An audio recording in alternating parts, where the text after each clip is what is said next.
Hello there and welcome to today's video in which I'm going to be sharing my mental health journey as a late diagnosed autistic person. And I find it quite interesting actually that this channel is around 18 months old now and it's taken me this long to get to this topic, but I think it kind of evidences how perhaps difficult it is to talk about really, but I do think it is really important to talk about.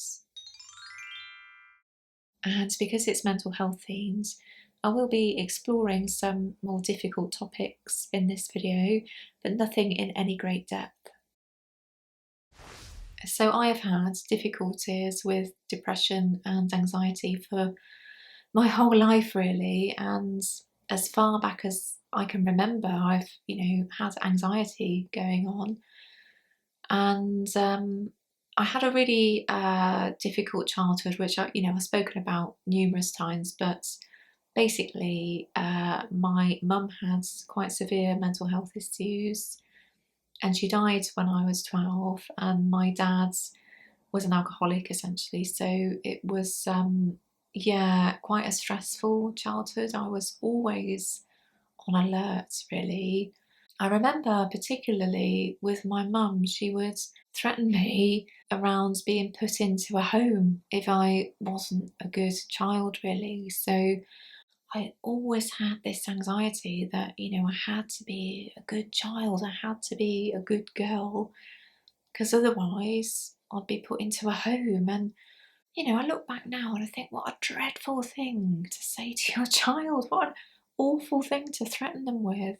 And this affected me my whole life because I have had a lifelong fear, and I'd go so far as to call it a phobia really, about being institutionalised. So it's been really difficult in terms of trying to open up about my depressive episodes or how badly I was feeling in case I was put into specialist mental health care. I've just been absolutely petrified at the thought of it.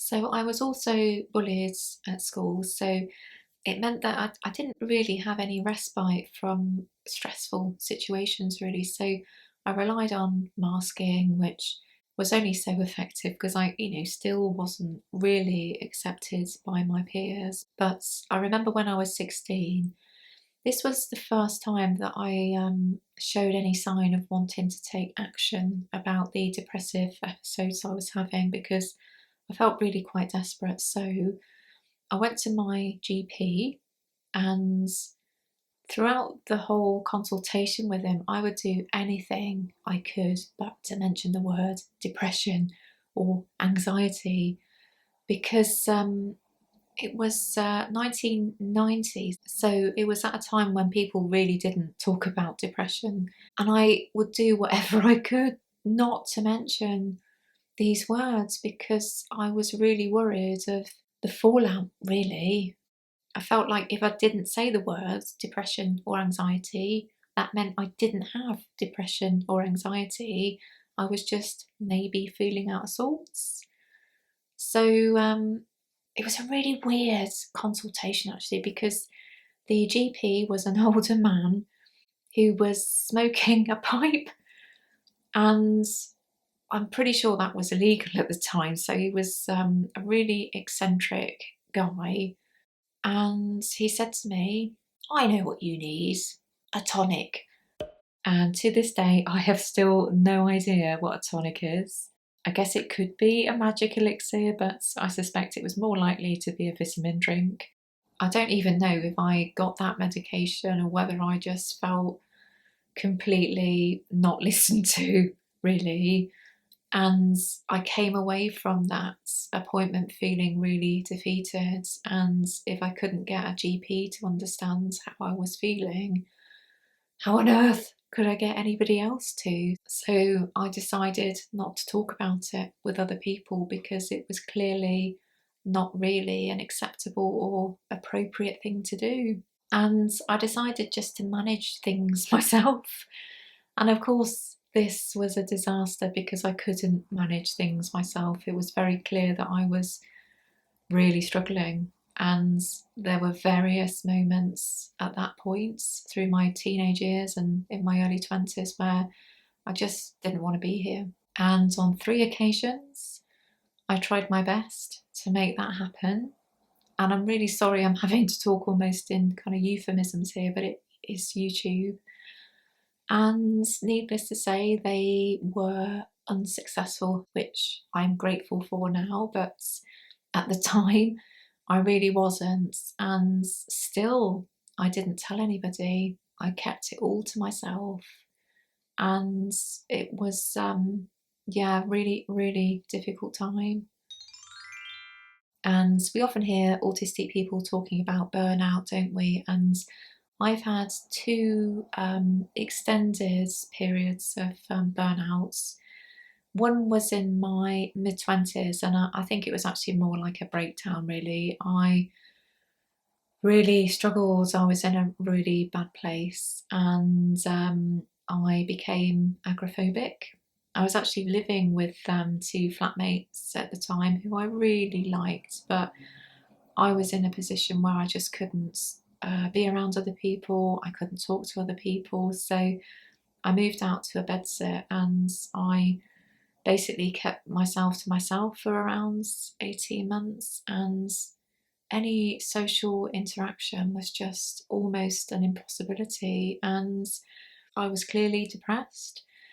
And it's really interesting, actually, that when we hear some people talk about depression, they'll describe it almost as a sadness, really. But for me, it's really about an absence of feelings. I just feel numb, and I feel like I'm just devoid of any personality or any person within this shell, and it's the best way that I can describe it. And certainly during this period of this breakdown, I just felt like I didn't exist. I felt like a ghost, and everything was difficult. I found that I couldn't engage in anything. I had no concentration. So, usually speaking, I find comfort in, I don't know, TV shows or films that I've seen 100 times, but I couldn't get any comfort out of anything. I just, yeah, it was a really horrible time.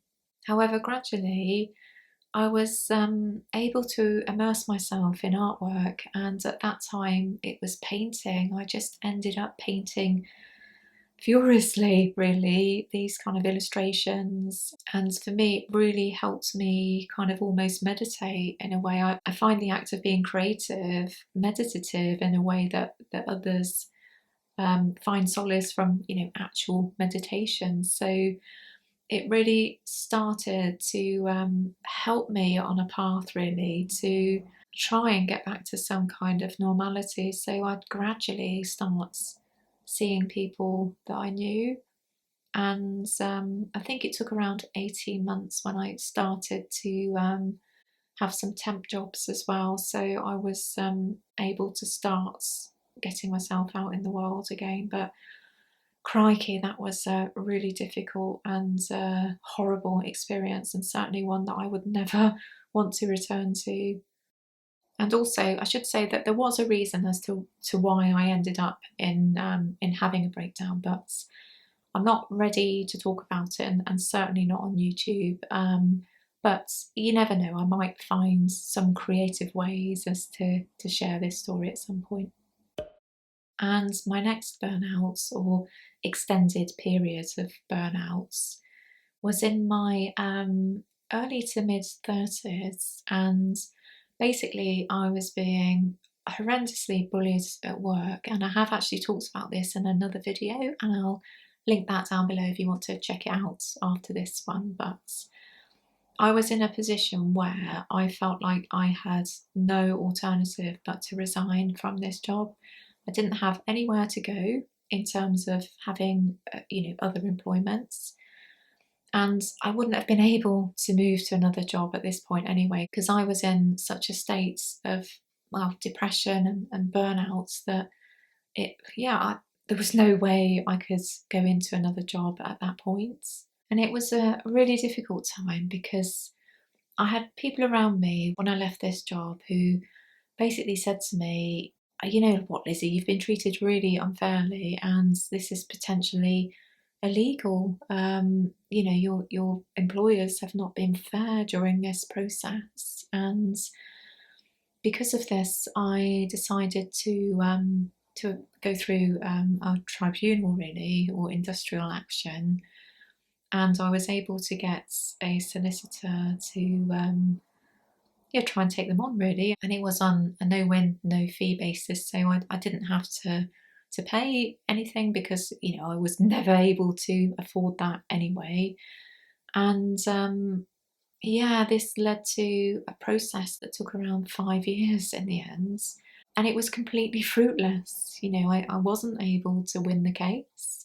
I did have a really good witness who was really happy to provide evidence, but they dropped out. So it was really, you know, a case of she said, they said kind of business. And, you know, I was one individual against a massive company, so I was never going to win. So it was an enormously stressful situation. And I might go into this in more detail in another video, but I look back now and I really regret going through that process. And I don't want to apply or apportion any blame to any friends who, you know, advised that I should go through this process at all. You know, they were offering good advice.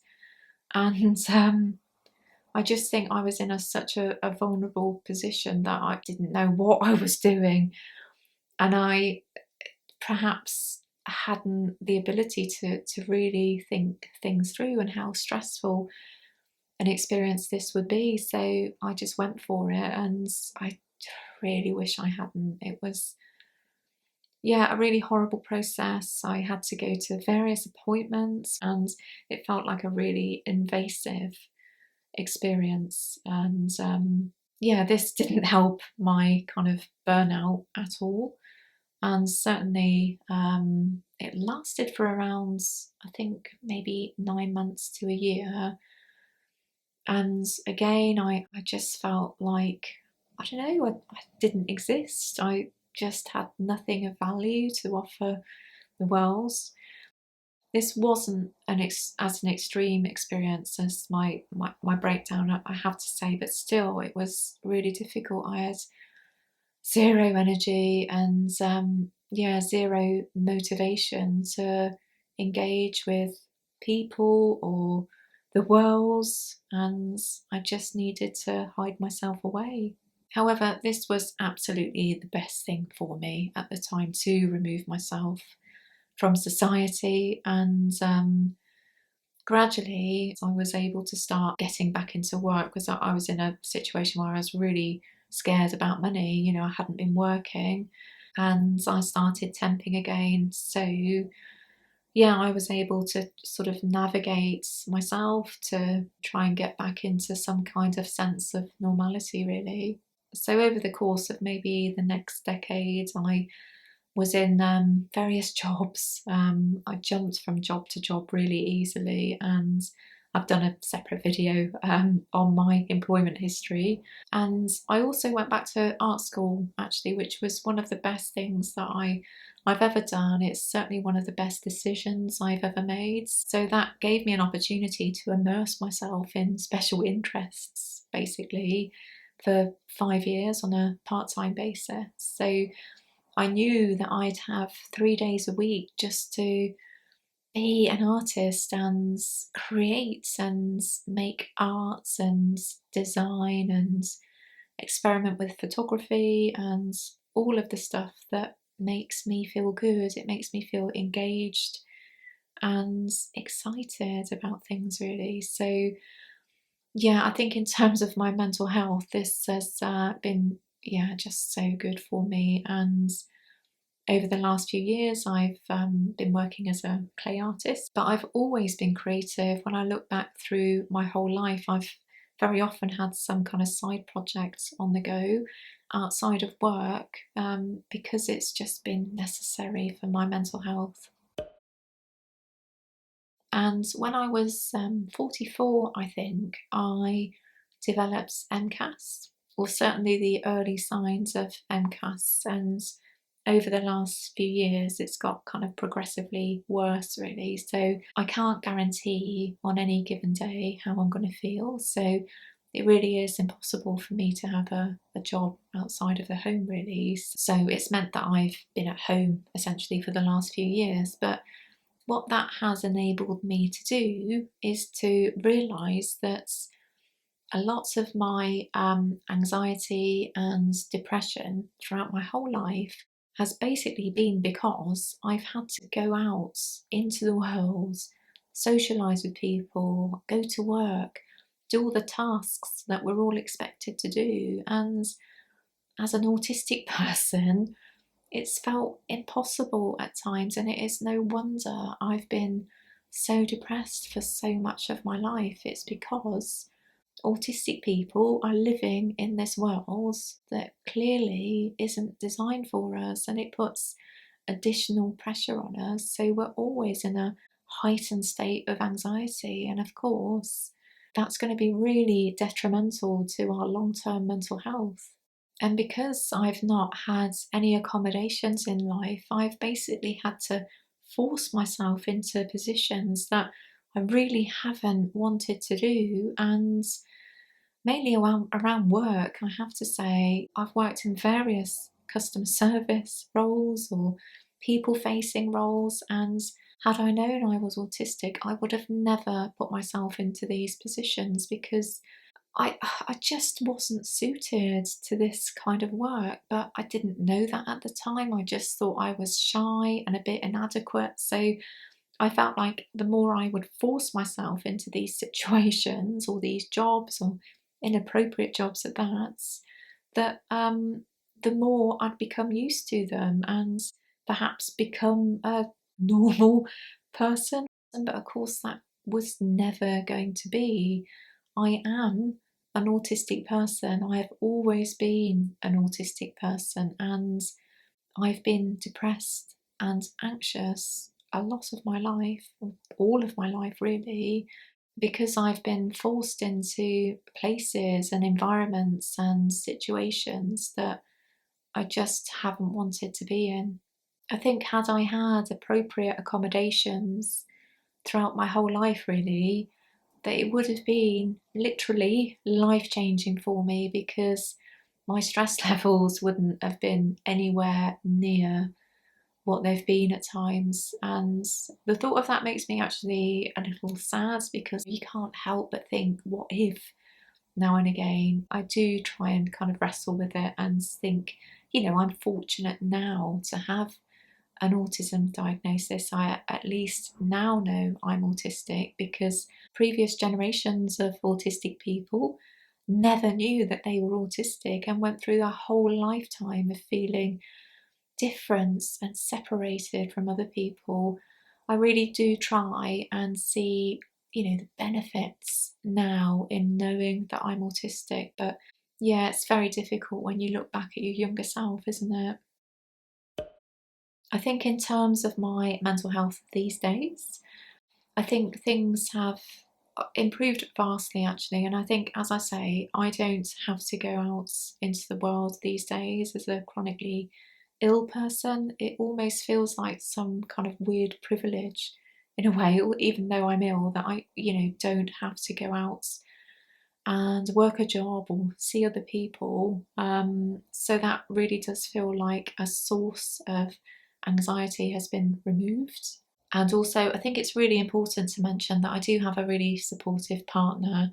He's also neurodivergent, so we do have a real understanding of each other, and this has undoubtedly helped in terms of my own mental health. But I think also having the autism diagnosis last year has, gosh, allowed me to forgive myself for so much. I am far less inclined to beat myself up about things because I constantly had this kind of inner voice telling me that I'm, not good enough, I'm inferior to other people, I'm a second class kind of person. And it's just a horrible thing, isn't it, to hear this voice over and over. And I've been able to quieten this. It's still there, don't get me wrong, but I'm in a position now where I can at least tell these kind of, inner thoughts or inner feelings to, be kinder to myself, because I am autistic and I've been autistic all along and I didn't know it. I know that many autistic people really feel the benefits of seeking therapy or having a therapist. I've had quite a complicated time with therapists in the past. I've seen three in my life that I can remember anyway, and I really didn't have a constructive time with them at all. And if anything, they were counterproductive. I, came away feeling worse. So yeah, I don't know that I'd seek therapy again. I'm not sure. I'm certainly not in a financial position to do that now. And our National Health Service is, pretty dreadful when it comes to mental health services, because there basically are none. And to reiterate, this is just my personal experience. We know that therapy can be really beneficial for autistic people. It really is a case of finding the right therapist.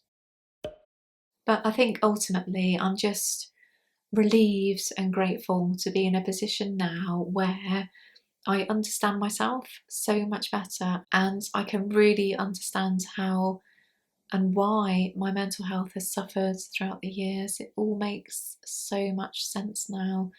I think, in terms of anybody getting an autism diagnosis later in life, for them to go through a whole lifetime of being autistic and not knowing it, it's of course going to have consequences with regard to their mental health. So I think it's a very normal response to being an undiagnosed autistic person. I think that's going to be it for today. So thank you for watching. Give it a like if you got this far, and I'll see you again soon.